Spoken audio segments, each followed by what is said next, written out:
I can absolutely make the case that now is the time for something dramatic, and it is not the time to grow government.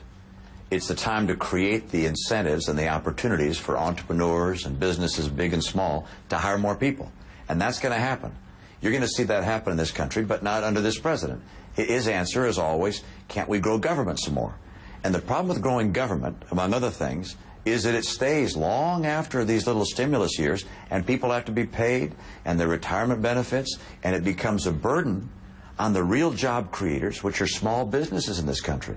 The burdens on small business in America are just crushing small business. We're at a 30-year low in business startups in this country. We need to get people back into business, starting various employers and putting people to work.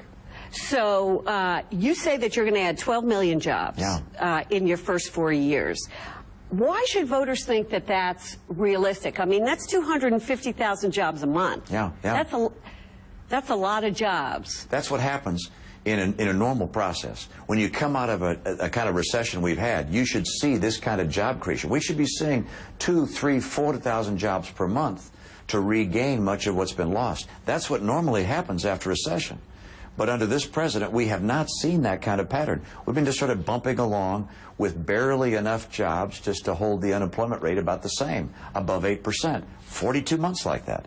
The idea of just giving more money to government will not get our economy going. You have to have the Steve Jobses of the world, beginning businesses, making products that want to be purchased around the world. That gets Americans back to work. It allows us to create more and more jobs. More jobs creates demand for workers. That raises wages. Good things happen when you have a private sector that's thriving. Well, polls show that a majority of the public believes right now that you should not allow for the extension of the tax cuts for the wealthy. And today's Wall Street Journal said that not extending the tax cuts for the wealthy would be reckless in this economy.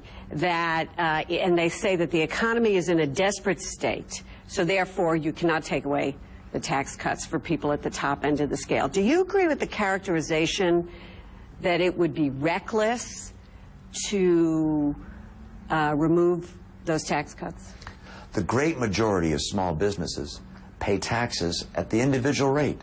So as he raises these taxes, quote, on the wealthy, he's raising taxes on small business. That kills jobs.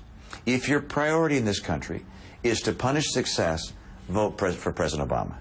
If your priority is to create more success and more jobs, vote for me. Look, I know the very wealthy are going to do just fine, who's ever elected. The middle class is the people. That's the group of people that I'm most concerned about. They need our help, and the poor. They need our help. They need our help with good jobs. That's going to only come if we encourage this economy by keeping the burdens on small business down.